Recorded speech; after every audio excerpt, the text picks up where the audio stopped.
드디어 마지막 시간이 됐습니다. 우리 성서침례교회 21개조 신조를 다 살펴봤습니다. 이제 마지막 천국과 지옥에 대해서 살펴보고 다음 주부터는 이제 그동안에 이어왔던 신약 성경 골로새서 이제 이렇게 나가겠습니다. 자, 오늘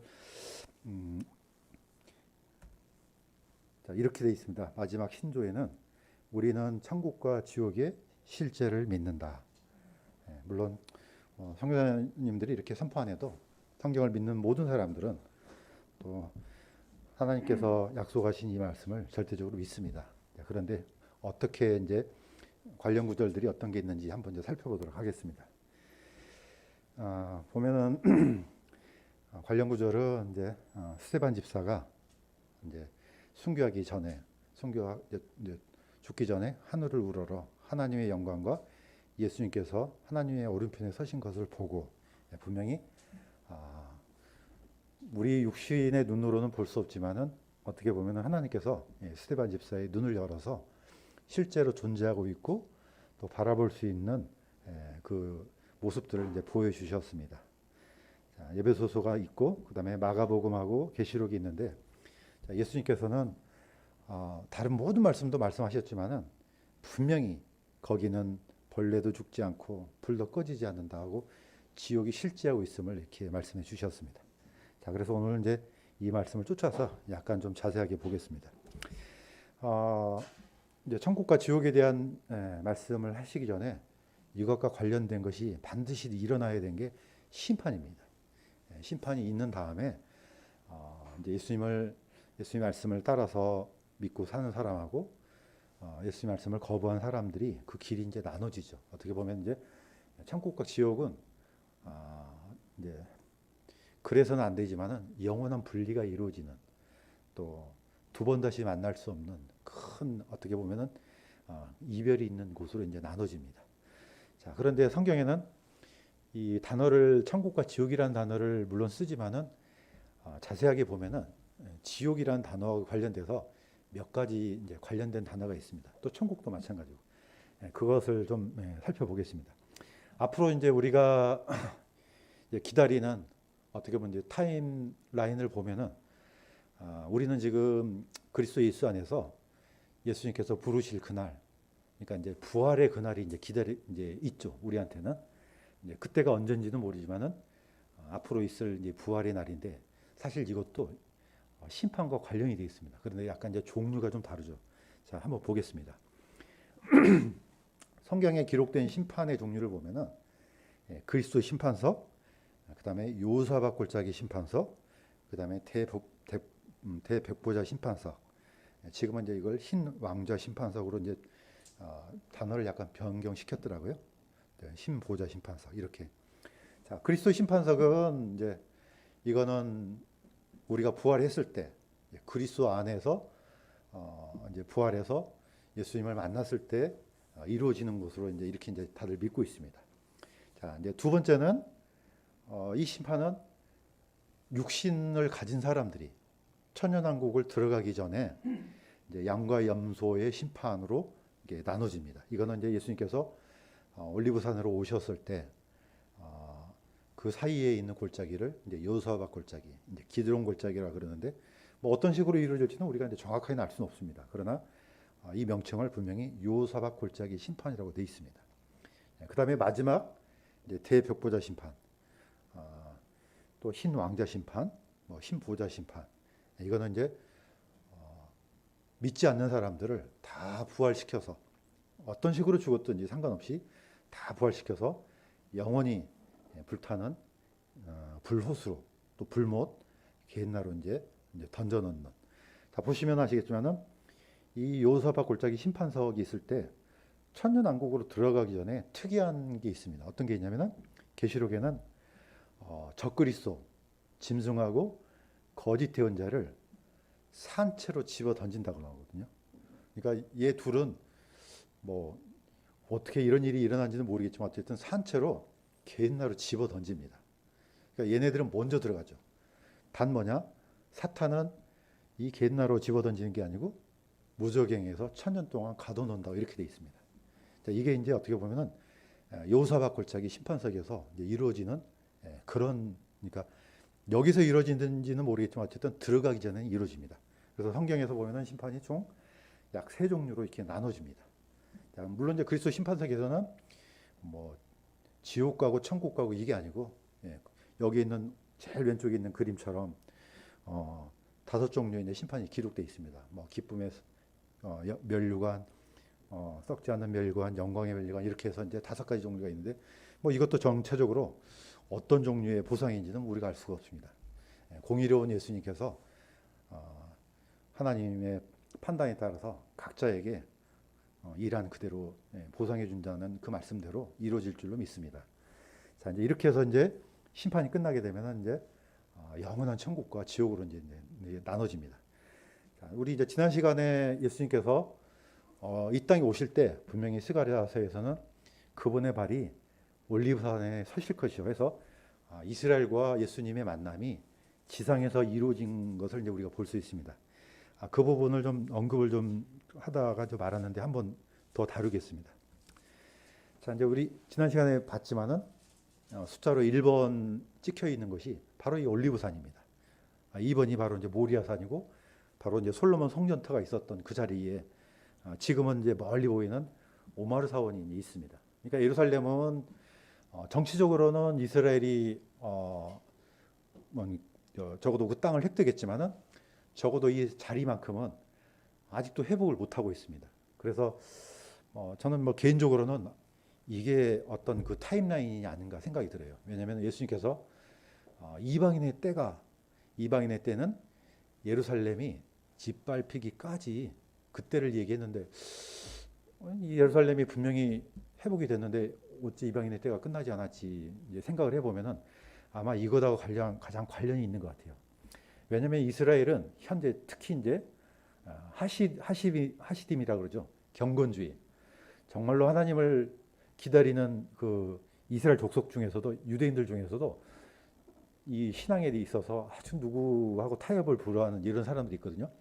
지금 현재 이스라엘은 우리가 생각하는 그런 구약 시대하고 약간 다르다고 봐요. 저도 이제 가보진 않았지만은 그렇게 많은 사람들이 하나님을 믿는 게 아니랍니다. 그러니까 이스라엘 나라가 있기 때문에 이렇게 이제 유대인으로 이제 행동하는 거고, 일종의 이제 문화처럼 돼 있지만은 정말로 찾는 사람들은 그렇게 썩 많지가 않다고 봐요. 근데 그 사람들이 생각하는 이스라엘은 뭐냐면은 예루살렘 성전이, 솔로몬 성전이, 다시 말해서 하나님께 대한 이 희생 제사 또는 예배가 이루어지지 않는데 이게 어떻게 정상적인 나라냐. 그래서 아직도 이스라엘은 이 성경에서 말하는 그런 이스라엘이 아니다, 이런 사람들이 있습니다.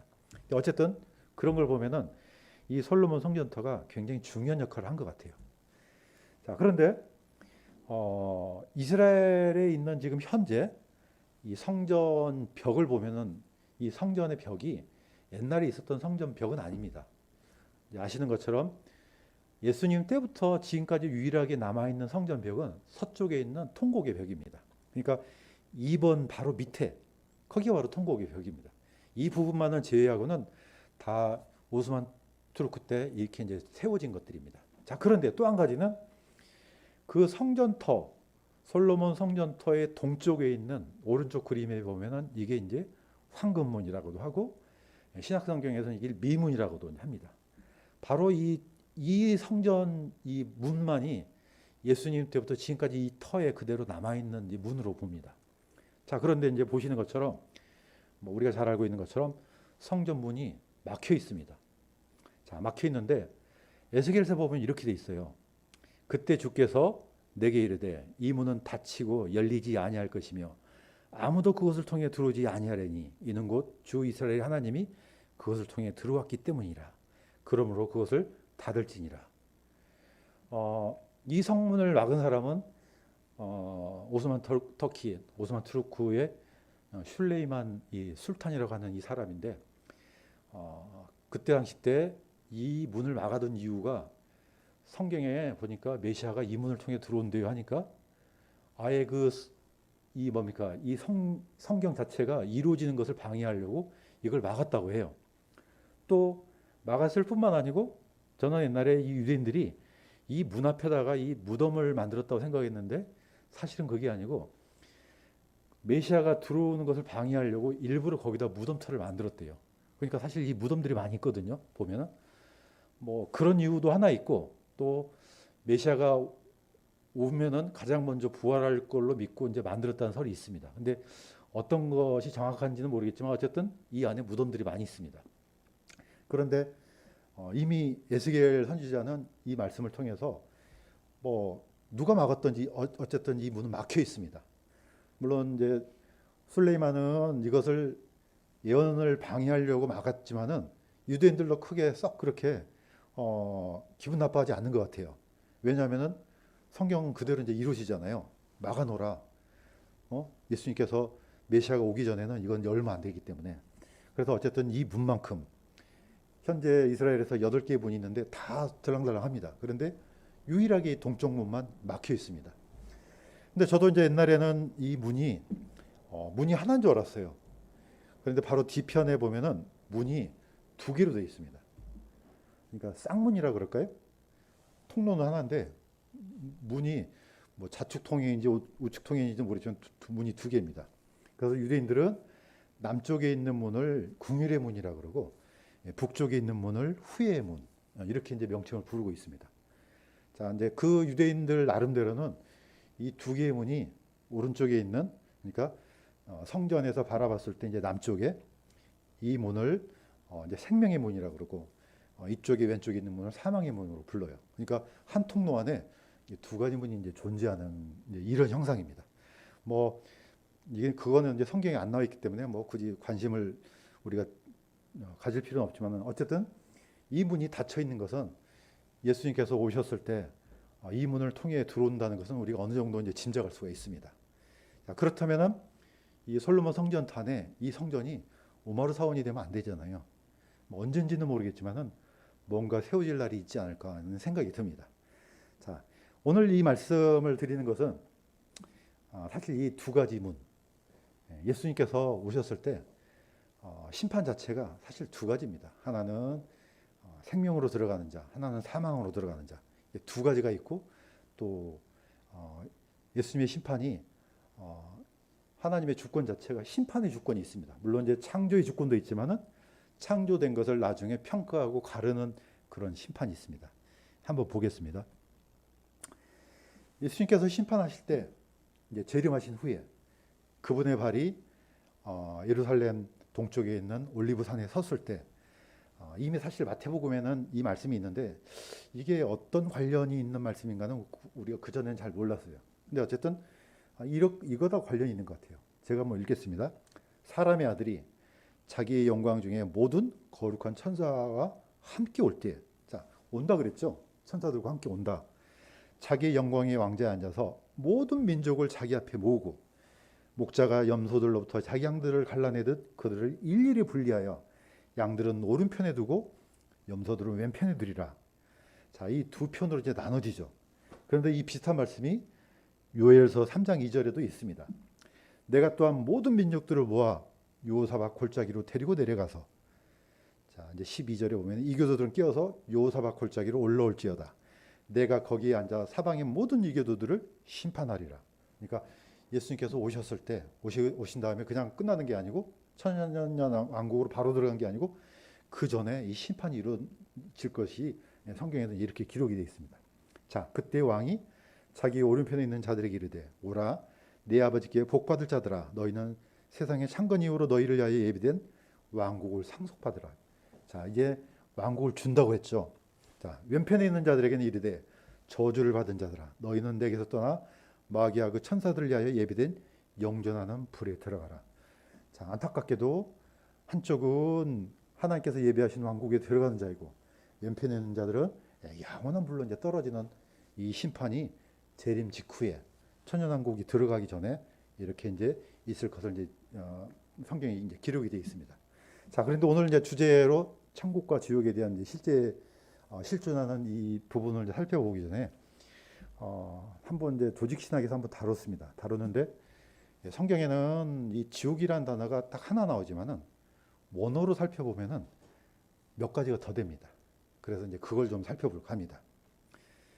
사실 우리가 쓰는 이 지옥이라는 단어는 기독교가 들어오기 전에 이미 우리 조상들이 썼습니다. 또 우리 조상들 전에는 누가 썼습니까? 중국 사람들이 썼던 단어입니다. 자, 원래 이 지옥이라는 단어는 불교 용어입니다. 우리가 성경에서 있는 용어가 아니고 이미 썼던 용어를 우리가 이제 성경 번역하면서 이제 가지고 들어온 거죠. 자, 원래 지옥은 불교에서는 명보와 지옥으로 나눠집니다.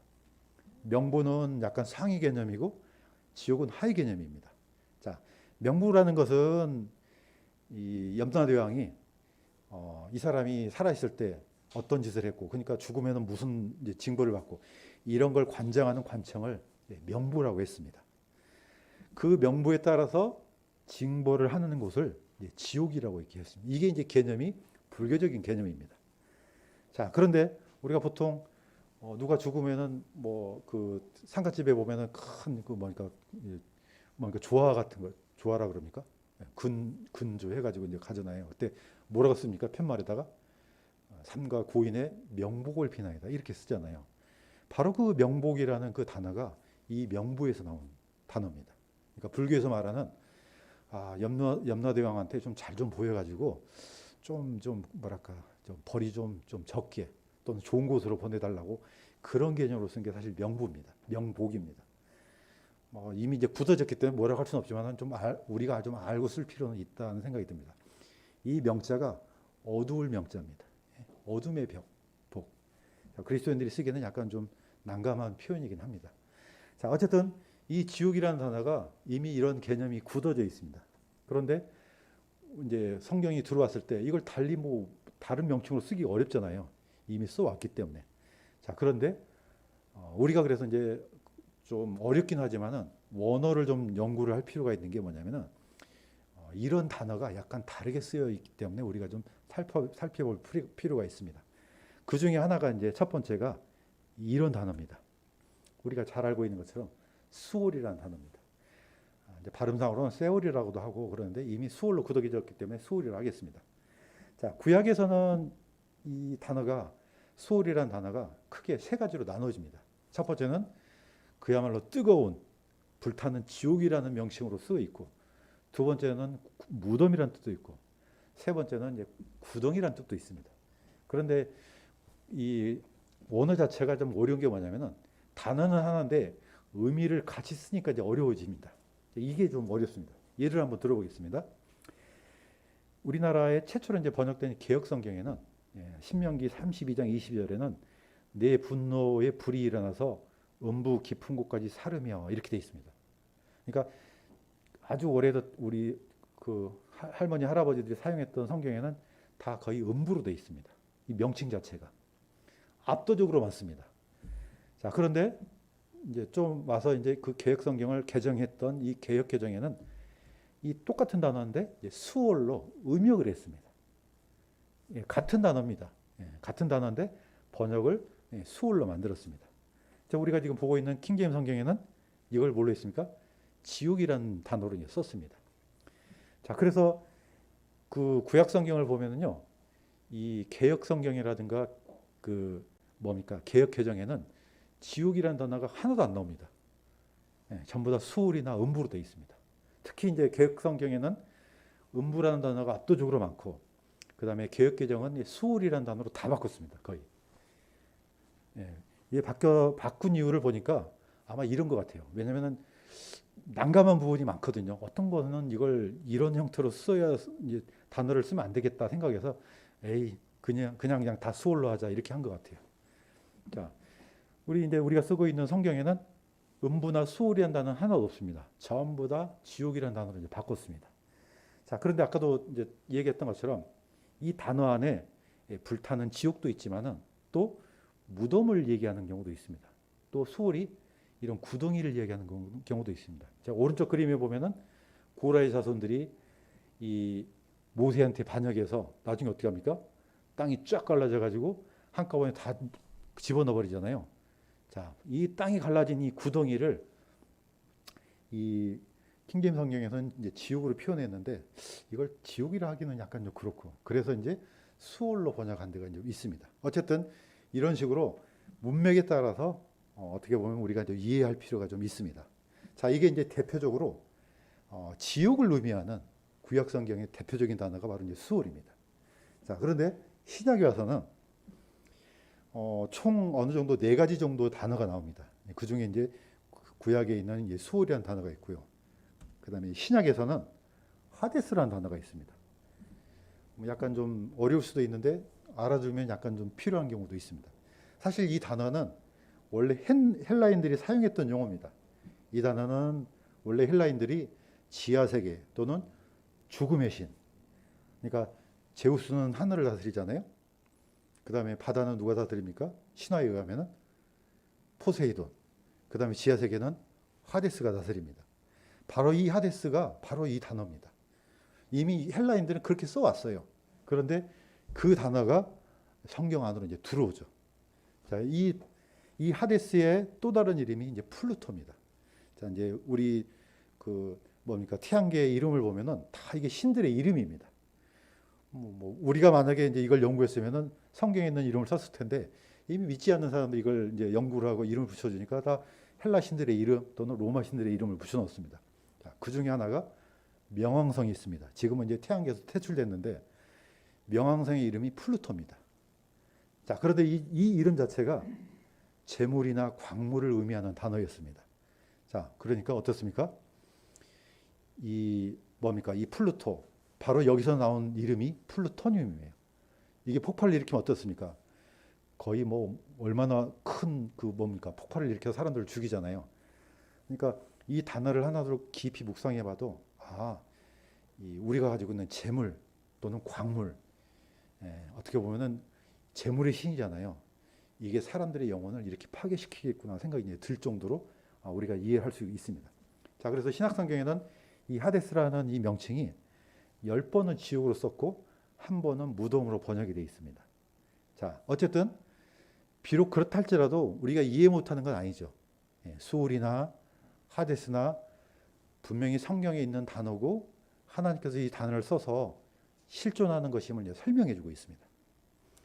자, 또 한 가지는 게헨나라는 곳이 있습니다. 우리가 이제 하도 많이 들어서 이제 게헨나 그러면은 이걸 지옥을 의미하는 것인 것을 알 수 있습니다. 그런데 이 게헨나라는 단어는 신약에 있는 단어긴 하지만은 헬라어이긴 하지만은 구약에 있는 흰놈의 아들의 골짜기라는 단어를 번역한 단어가 바로 이 헬라어입니다.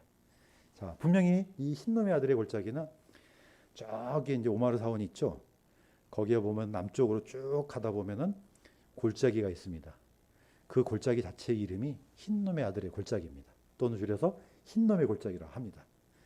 자, 이거 이제 에레미야 32장 35절에 이제 이 명칭이 나오는데 바로 이제 예루살렘 이스라엘 고대 이스라엘에서는 여기가 이제 쓰레기 장소였습니다.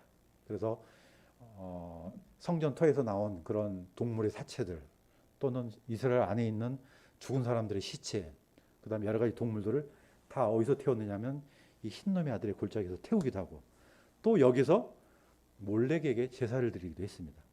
자, 바로 이 쓰레기 소각장이 바로 흰놈의 아들의 골짜기였습니다. 자, 그래서 어떤 사람들은 지옥이 이게 무서운 곳이 아니고 원래 여기를 지옥이라 했어. 그런 사람이 간혹 있습니다. 자, 그런데 여기는 지금 불타지 않습니다. 지금 현재. 예수님께서 하신 말씀은 여기는 불이 꺼지지 않는 곳이라고 했습니다. 이름 자체가 이렇게 나왔을 뿐이지 여기가 어떻게 지옥이겠습니까? 자, 계시록에는 분명히 이렇게 되어 있습니다. 사망과 지옥도 자기 속에 있던 죽은 자들을 넘겨주매 그들이 각각 자기 행위들에 따라 심판을 받고 사망과 지옥도 불호수에 던져졌더라. 바로 이 불호수가 게헨나입니다. 게헨나라는 이 용어는 최종적인 그야말로 영원히 꺼지지 않는 아주 참혹한 곳으로 굉장히 많이 사용했습니다. 그 다음에 이 용어를 쓰신 분이 다름 아닌 예수님이 이 용어를 쓰십니다.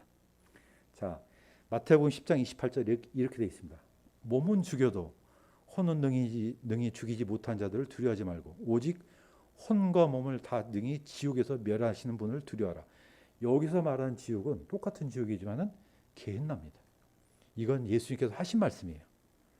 아까도 얘기했던 것처럼 천년왕국이 들어가기 전에 적그리스도와 거짓 대언자를 어디로 던져버린다고요? 이 게헨나로 던진다는 겁니다. 바로 여기가 이제 바로 여기입니다. 자, 제가 옛날에 학교 다녔을 때 주일학교 시골에서 이제 장로교 있었을 때 저랑 같이 이제 열심히 교회를 다녔던 형 2살 위에 있던 형이 있는데 어느 날 갑자기 교회를 안 나오는 거예요. 그다음부터는 아예 안 나와요. 그래서 만나가지고 물어봤죠. 아니 왜 교회를 나가다 왜 안 나오세요? 그랬더니 글쎄 그 지옥이 사실은 그냥 하나님이 없는 곳이래. 그냥 살 수 있을 만한 곳이래. 이렇게 얘기를 하더라고요. 그러니까 옛날에는 굉장히 두려운 마음으로 교회를 다녔는데 나중에는 지옥이 그렇게 뜨겁지 않는 곳이래. 이렇게 말한 순간 두려움 자체가 이제 사라진 거예요. 물론 이제 뭐 그런 사람들 자체가 뭐 진실된 그리스도인들은 아니지만은 지옥에 대한 분명한 이 메시지를 굉장히 약화시킨 사람들이 있다는 걸 제가 알았습니다. 그러니까 성경에 있는 그대로를 믿지 않으려는 사람도 참 많아요. 보면 예수님께서 왜 이런 말씀을 하셨겠어요? 자, 혼과 몸을 다 둘 다 모조리 다 지옥에서 멸하신 분을 두려워하라. 분명히 이렇게 기록이 되어 있습니다. 자, 또 한 가지는 지옥에 대한 같은 명칭이긴 하지만은 타르타루스라는 곳이 있습니다. 자, 성경에 이렇게 되어 있습니다. 하나님께서 죄를 지은 천사들을 아끼지 아니하사 지옥에 던지시고 어둠의 사슬에 넘겨주어 심판 때까지 예비해 두셨으며, 지옥이란 명칭을 썼지만은 원어에서는 이게 이제 타르타루스로 되어 있습니다. 자, 이게 원어로 보면은 이게 마치 바닥이 없는 구덩이, 뭐 어딘지도 모릅니다. 자, 그림을 보시면 아시겠지만은 한없이 떨어지기만 해요. 어디까지 바닥이 없으니까 계속 떨어질 거 아니에요. 자, 우리는 그곳이 어딘지도 모르고 어떻게 생겼는지 모릅니다. 그러나 성경에는 분명히 그렇게 되어 있습니다. 자, 하나님께서는 범죄한 천사들을 아끼지 않고 이곳에 던져서 어둠의 사슬에 넘겨주어 심판 때까지 준비해 두었다 이렇게 분명히 되어 있습니다. 그런데 이제 번역은 이제 지옥을 했는데 약간 불타는 지옥하고는 개념이 약간 틀린 것 같아요. 어쨌든 뭐 지금 세상에 돌아다니는 이 마귀들은 뭐 그 중에서 풀려난 건지 아니면 풀어준 건지 그건 모르겠지만 어쨌든 성경에는 이렇게 기록이 되어 있습니다. 자, 사실 우리가 성경을 통해서 우리가 보이지 않는 세계를 다 알 수는 없습니다. 단지 이제 기록되어 있는 것을 통해서 우리가 이런 데가 있겠구나 이 정도만 알 뿐이지 하나님께서 만드신 곳이 뭐 어디가 어딘지 어떻게 알겠습니까? 그러나 성경에는 분명히 이곳에 대한 얘기가 있습니다. 자, 이걸 통째로 그냥 지옥 우리가 이렇게 명칭을 부를 수는 있습니다. 자, 우리는 초점이 뭐 이게 맞네 저게 맞네 이게 아니고 성경에는 분명히 실존하고 있다. 절대로 이곳에 가서는 안 된다. 지금 거기다 포인트를 맞출 필요는 있다고 봅니다. 자, 두 번째는 이제 거꾸로. 자, 지옥이라는 게 있으면은 천국도 있을 거 아니에요. 자, 천국에 대한 걸 좀 보겠습니다. 뭐 하늘, 천국 여러 가지 이제 명칭으로 이제 우리가 씁니다. 자, 아까 이미 얘기했던 것처럼 뭐 우리가 하나님께서 가르쳐 주신 기도문에도 있고 또 스데반 집사가 이제 순교하기 직전에 하늘을 우러러 봤을 때 분명히 보여주셨습니다. 물론 이거는 특별한 경우죠. 모든 사람들이 이렇게 보는 건 아닙니다. 그러나 성경에는 스데반 집사한테 이렇게 큰 엄청난 그런 광경을 보여주면서 어떻게 보면 하나님께서 영광을 이제 받으신 것 같아요. 자, 한번 제가 읽겠습니다. 그가 스데반 집사가 성령으로 충만하여 똑바로 하늘을 우러러보며 하나님의 영광과 예수님께서 하나님의 오른편에 서신 것을 보고 보여줬죠. 자, 그러면서 이제 스데반 집사가 마지막으로 이제 기도하잖아요. 예수님처럼 이 죄를 저들에게 넘기지 말라고. 왜냐, 걔네들이 모르고 그 죄를 지었다고. 그러니까 분명히 옆에서 사도 바울이 기도를 들었을 겁니다.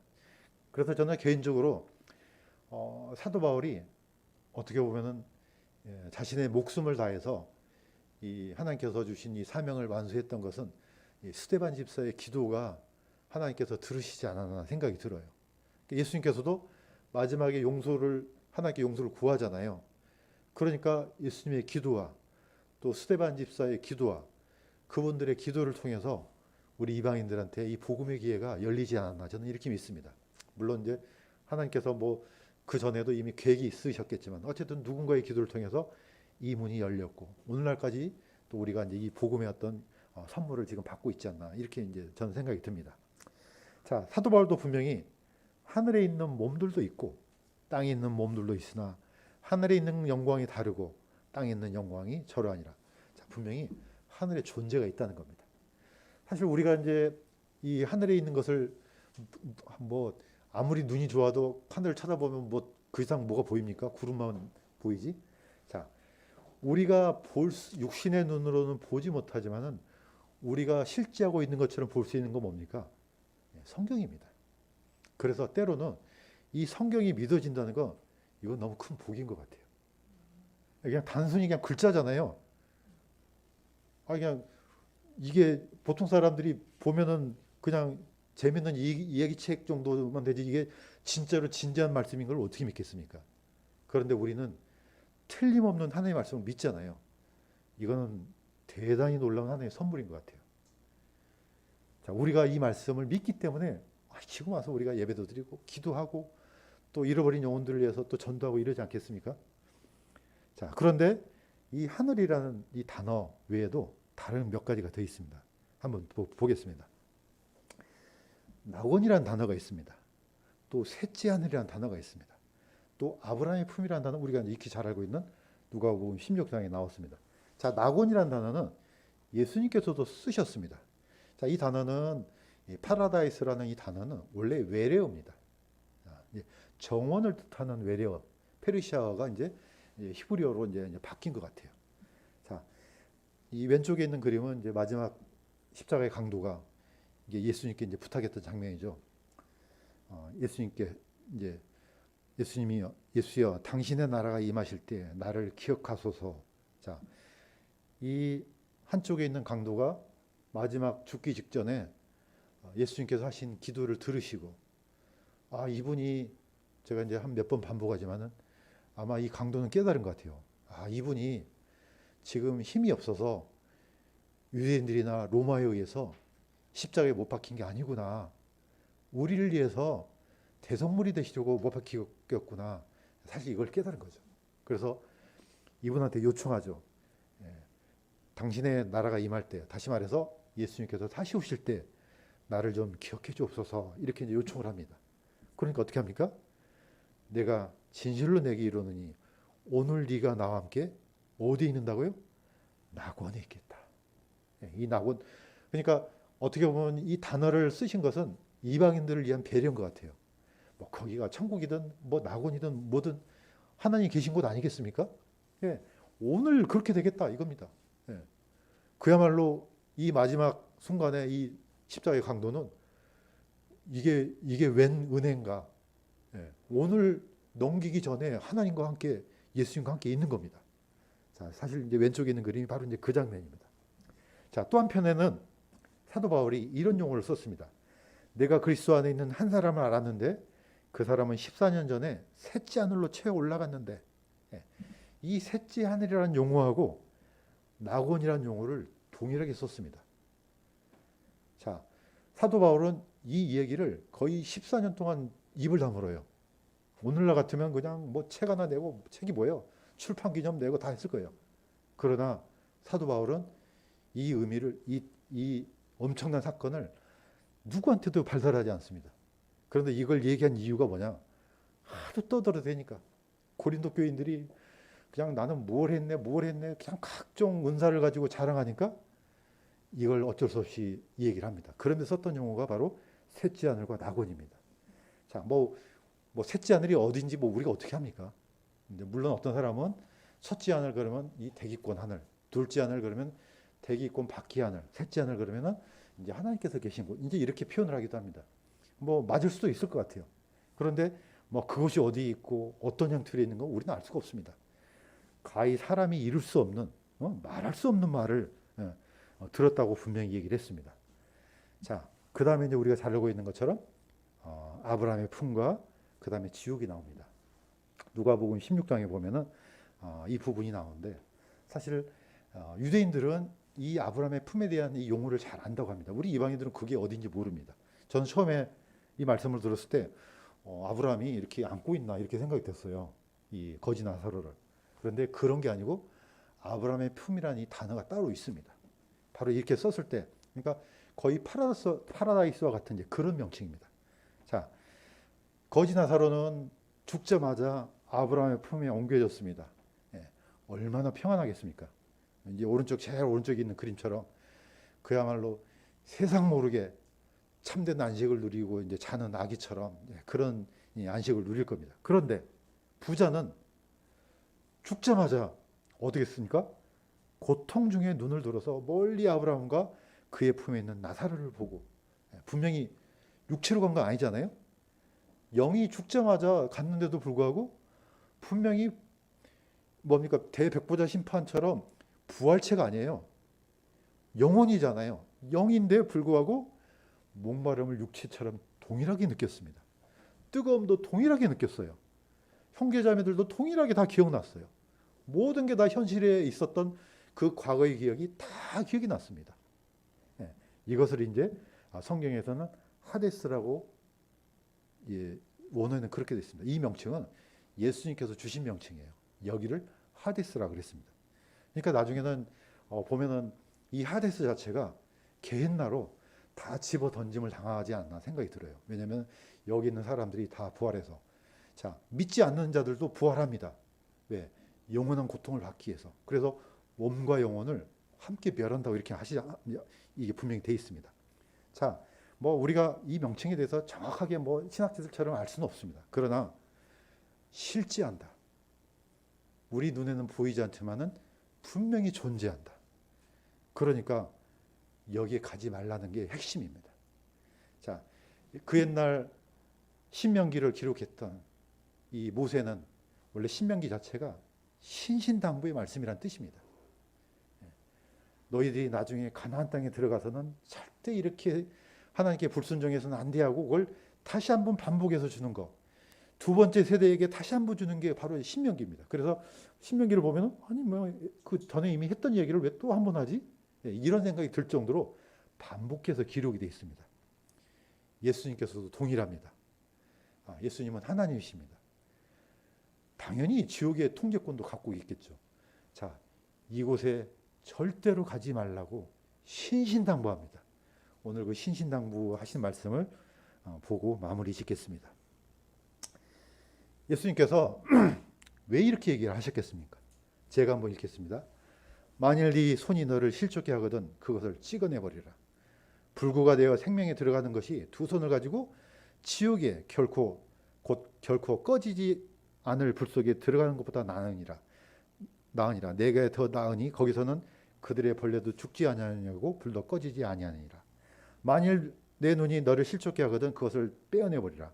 한 눈으로 하나님의 왕국에 들어가는 것이 두 눈을 가지고 지옥불에 던져지는 것보다 내게 더 나으니 거기서는 그들의 벌레도 죽지 않으냐고 불도 꺼지지 아니하니라. 이는 사람마다 불로 절여질 것이요 희생물마다 소금으로 절여질 것이기 때문이라. 예, 이 말씀은 예수님께서 하신 말씀이에요. 자, 예수님은 두 가지 용어를 쓰셨습니다. 하나는 하데스라는 용어를 쓰셨고 하나는 게헨나를 용어를 쓰셨습니다. 원어로는. 아까도 말씀드렸던 것처럼 게헨나는 영원히 불타는 불못입니다.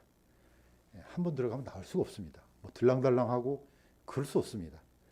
자, 부자가 그 애탁에 자기 형제들이 있으니까 거기에 살아있는 죽어있는 나사로를 보내서서 안 됩니다.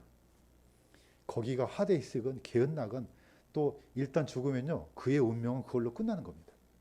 자, 그렇다면은 뭐 내 오른손을 더러운 걸 만졌어요. 그러면 잘라내면은 천국 갑니까? 예수님께서 하신 말씀은 그게 아니잖아요. 그러면은 우리가 안 믿어도 구원받게요? 그 어떻게 해서라도 눈을 빼내서라도 다리를 잘라서라도 뭘 어떻게 하서라도 거기 가지 말라는 신신당부의 말씀이에요. 왜냐? 예수님께서 너무 잘 아시거든요.